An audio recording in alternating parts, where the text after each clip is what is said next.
Have you ever noticed that you tend to have the same conversation over and over again? If you're like me, it goes something like this. So, what do you do? Where are you from? Well, it was great meeting you. Looks like I need some more wine. Nice talking to you. It's as if we run into the same conversational traps over and over again. Which of these traps sounds the most familiar to you? Trap number 1, having the same boring conversation on autopilot. We're bored, they're bored, and it's not even real connecting. Trap number 2 is awkward silences, running out of things to say, not knowing how to open a good conversation, or worse, not knowing how to end a dying conversation. You know the ones I mean, where you pretend to check your phone or go to the bathroom to escape. Oh yeah, we've all been a little guilty. Ugh, the worst. The last trap is aimless conversation. Have you ever gone to an event or had an interaction and felt like it wasn't worth it? Like your chit-chat wasn't really going anywhere? Like you didn't really talk about anything real? I get you. You deserve to have memorable, interesting, productive conversations. And this isn't just with new people. It's also learning how to level up your conversations with existing important people in your life. You need to know how to build rapport with your boss, connect with your clients, and bond with your colleagues. And guess what? You do not have to be an extrovert or bubbly or inauthentic to be an amazing conversationalist. The biggest mistake most people make is they pretend to be outgoing or suck up with compliments. This never works and feels so fake. There is a better way, and I'm here to teach it to you. Whether you're an adventurous introvert, an ambitious ambivert, or a successful extrovert, there is a science and a little bit of art to having great rapport with someone. My name is Vanessa Van Edwards, and I'm lead investigator at the Science of People, a human behavior research lab. I created this free online training because I hate boring chit-chat. I'm allergic to small talk and much prefer the art of big talk. It's time for me to teach you the 3 steps to incredible conversation.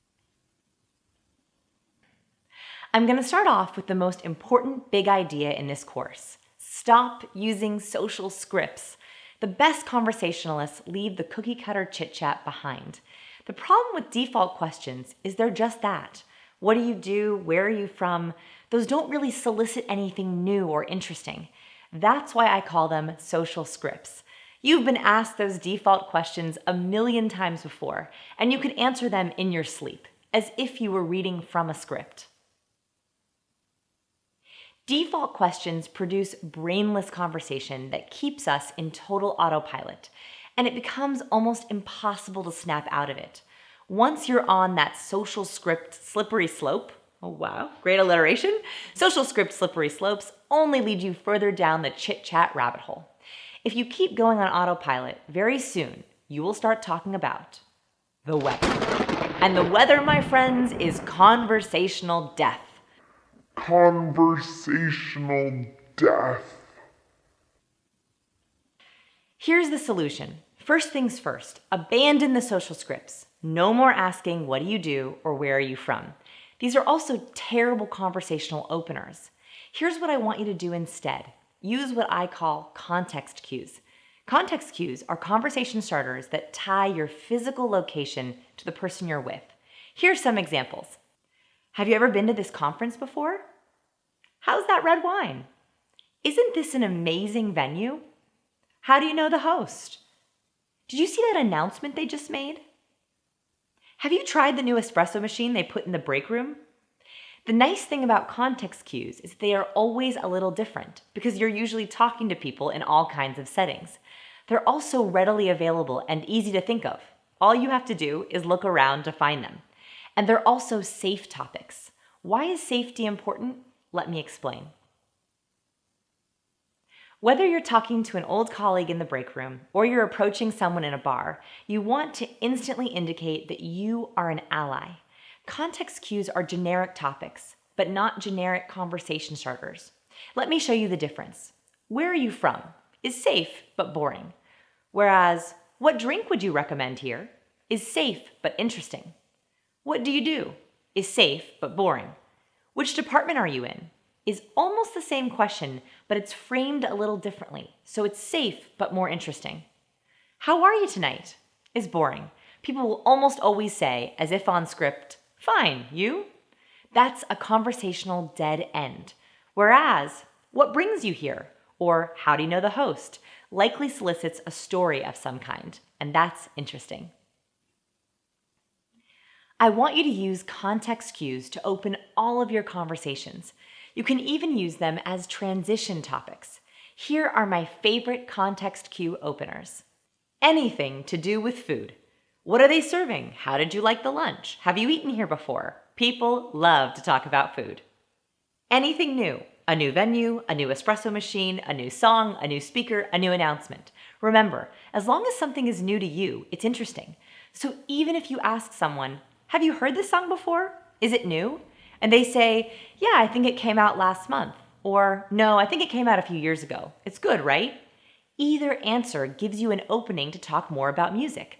You can say, I must have missed it. What kind of music do you usually listen to? And boom, you're in an interesting conversation.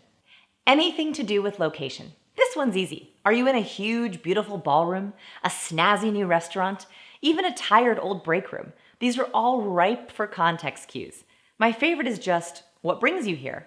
You could even walk into your break room and say, geez, this break room always has the weirdest smell, don't you think?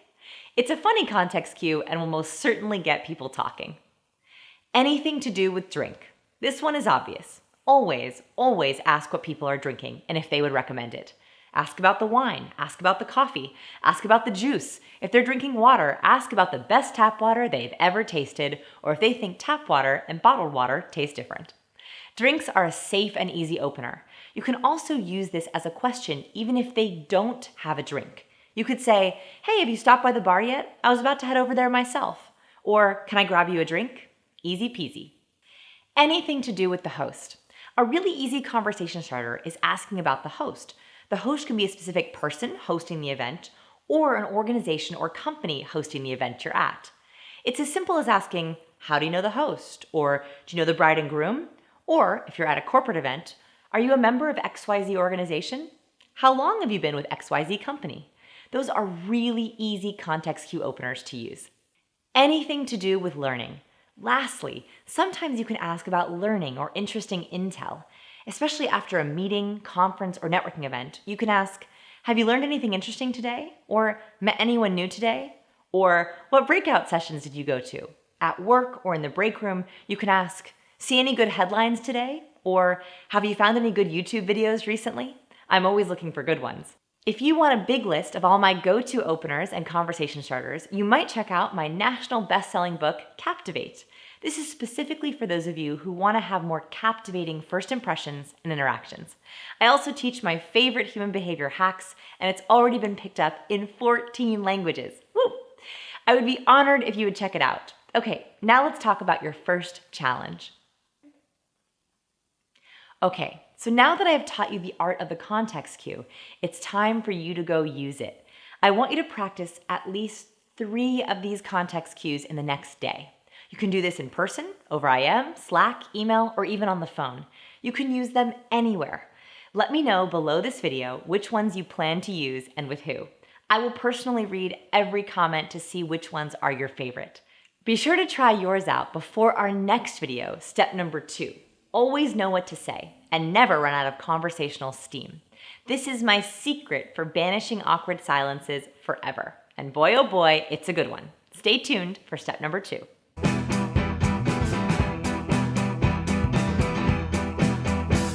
I thought of being very clever for the names of this course, so here they were. Art of the Gab.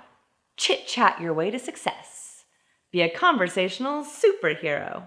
And then chit-chat charge. Chit-chat charge. Cheesy, I know.